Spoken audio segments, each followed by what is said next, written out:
Hey there, cats and kitties. I am the Blues Man, Johnny Blues, and with this video, we're discussing my thoughts on episode 4 of the anime series, Alice to Zouroku, and my god, man, I was losing my ever-loving mind watching this episode. All of the heinous, torturous treatments that were being doled out upon Sana by Mini C in this episode had me cringing, had me physically shaking. I was so angry and shocked at certain points, on the verge of tears, just wanting to pour out my soul to this poor young girl for all of this ill treatment. Like, just, it was gobsmacking me, and in all the wrong ways. I was so upset watching this. At one point we see Mini C pulling out this syringe of this sort of knockout serum that's supposed to quiet and quell Sana's brain so she can't call forth this Dream of Alice ability that she has, and we see how well that worked, because she manages, after a ghostly sort of interaction with whom I can only presume to be the ghostly manifestation of Zouroku's own daughter lost to him, Sanai's mother,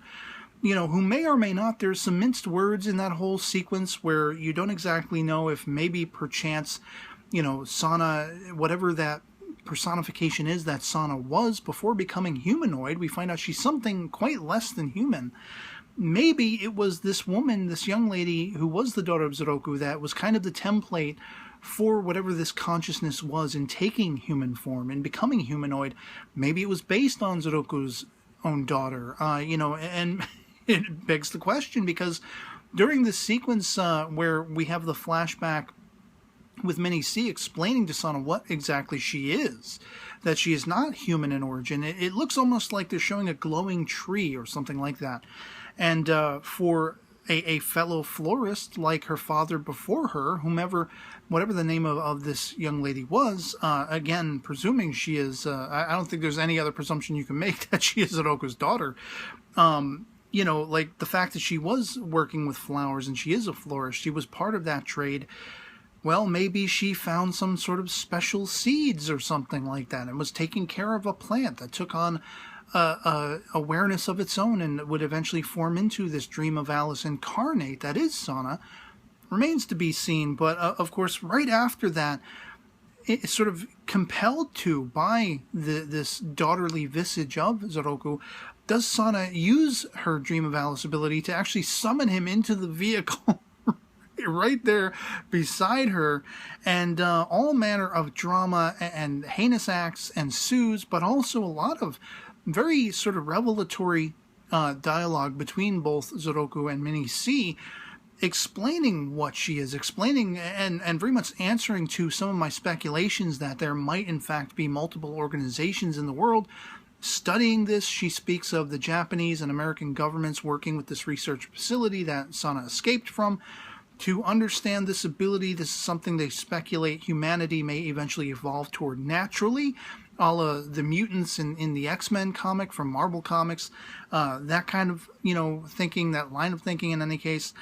But she's very much more so talking about siphoning this ability out of its natural sort of conductor, that is a being like Sana, and implanting it then into other human beings and things of that nature, and how it's supposed to be, it's like the road to hell was paved with good intentions. According to Mini C, this is for the betterment of humanity and the world, and, of a benevolent nature. When we see she is hardened and selfish, and she singularly is going this far and beyond the call of duty because she wants to, air quotes, reunite with her lost husband and everything, even to the point of brandishing a gun and shooting Sana in the leg, which, like, had my phone, which I was watching this on, had a neck of its own, I might have strangled it. I was gritting my teeth and shaking physically. I was like, bitch! I was so angry when that happened. And even if I still held a fleeting hope, a glimmer of hope that, Sana would be okay with her abilities, she could probably heal herself and everything, there was no actual danger to her mortality, her life. Even with that in tandem in my mind, it still irked me something fierce. I wanted to strangle the hell out of Mini C, and I love Zouroku's, even though she is summoning those arms from the heavens above again to quell him, to keep him physically restrained, much as she has been doing with Sana, who is brought to peeing herself. She's so scared and she's so just completely racked with all of, the torture and the shock and the terror of everything she's having exposed to her that she even forgot about, that she had completely forgotten her origins, and she believes herself to be physically human from birth and everything like that.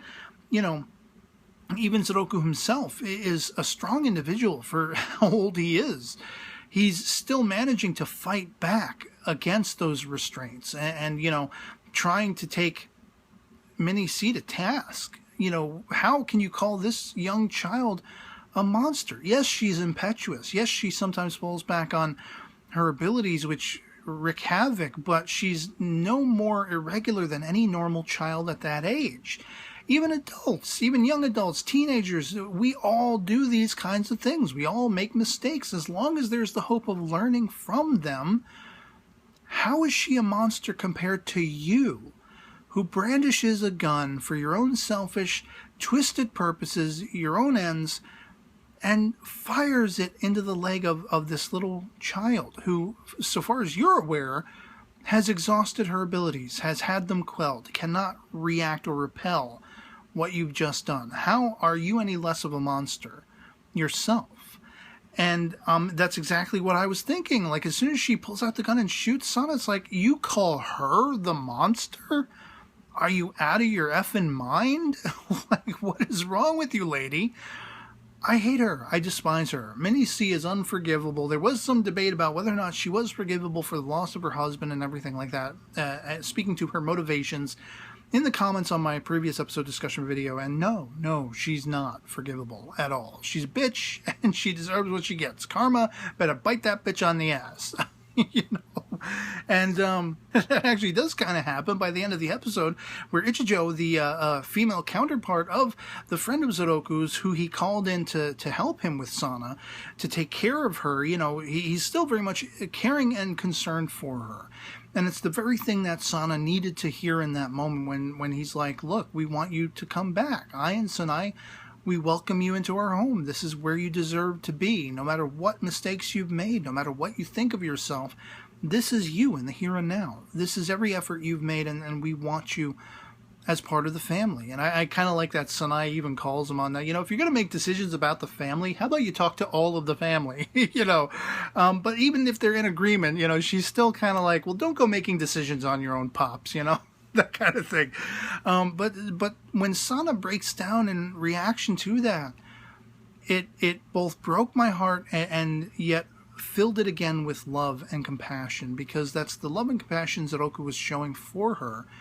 And it's something she desperately needs, much as we've talked about in the comments on my previous episode discussion videos, much as I've talked in those videos about. She needs a family. She needs love and warmth and compassion. And there's that great sisterly bond between she and Sanai.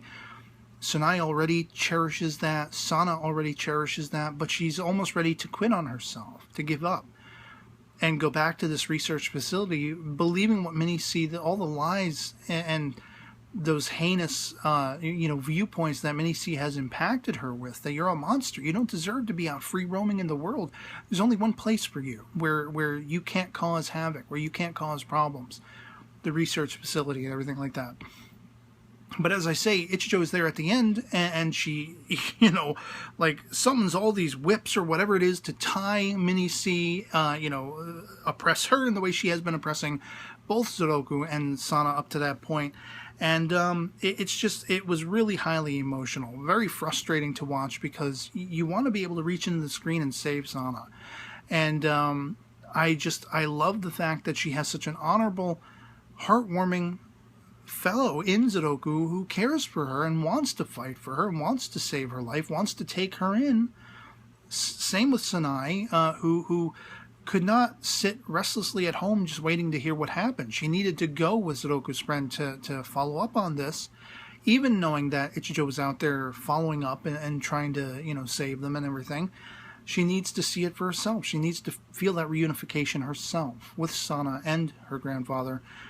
And by the end, of course, it was that much more satisfying that they were saved. But everything from the beginning of this episode, where we left off with the previous, of Sana being held against her will, all of those heinous, threatening, so-called truths that many see was ushering at her. All of the revelatory information about how they are trying to pirate this ability out and implant it into fellow human beings. It was just despicable and sickening, and I hated every moment of seeing that poor child, whether she's a child or not. She is now. Whether her origins speak to something otherworldly or not, she is a child now. And she's learning. She's making herself better. She would have never thought immediately after meeting Zouroku to apologize to him for all the havoc she wrought. But because of his fatherly, grandfatherly lead, she's able to learn and grow. And there is the hope of her evolving. And for that, you can't just dismiss her and call her a monster and chain her up and lock her away. That is utmost unfair and uncalled for. And so to see all of that was just, it was racking my brain. I was like in shock through the large majority of it, still trying to focus on all that, sort of revelatory dialogue about these organizations. One is, it was quite interesting hearing it from the other side of the aisle as well, in Zouroku's friend, who's describing, I don't know if he was talking about internally to his own governmental organization, that there are people who disagree about how to handle these beings with these abilities, whether or not they are susceptible to living normal, average, everyday lives if taken in by other human beings, real, genuine human beings in a family sort of format, a la what was going on with Sana. And he was describing there are other people who do not believe that come from a counterpoint of view where they're saying, no, they can't. They must be locked away and kept in irons. I don't know if he was speaking strictly to his own governmental organization, that there are people internally to that feel that way, or if that was his speaking to the wider gamut that his organization believes they are capable of going out into the world and living normal, productive, average, everyday lives, being accepted by fellow human beings, as opposed to, like, say, the research facility that believes the antithesis, that believes they must be locked up, they must be held in irons, they must be held captive, they cannot be free to roam the world freely and everything like that. So it could go either way on that. But it's definitely one of those things where it's highly intriguing to learn that, in fact, as I speculated, I pretty much hit the nail on the head, that, yes, there are multiple organizations in this world that is studying this and trying to understand it, trying to make the lives more beneficial for those who have these abilities, employing, in the case of Ichijo, employing her, giving her employ to use those abilities for the greater good. And then again, there are those who seek to pervert it and exploit it and are despicable and selfish, like Minnie C and those like her, who are willing to go to those heinous lengths, harming this physical being just for their own selfish, sickened purposes of trying to make that ability their own. It's just, it's insane. And as I said, this one threw me for a loop. It had me really emotional and was like all kinds of just exacerbating to watch to certain degrees because of all of that torturous treatment that Sana had found befallen her. I really, really, truly felt for her. And by the end, only that heartwarming sort of, nature of Zouroku, that welcoming nature of him that's saying, this is who you are. We want you to be part of our family, in not so many words.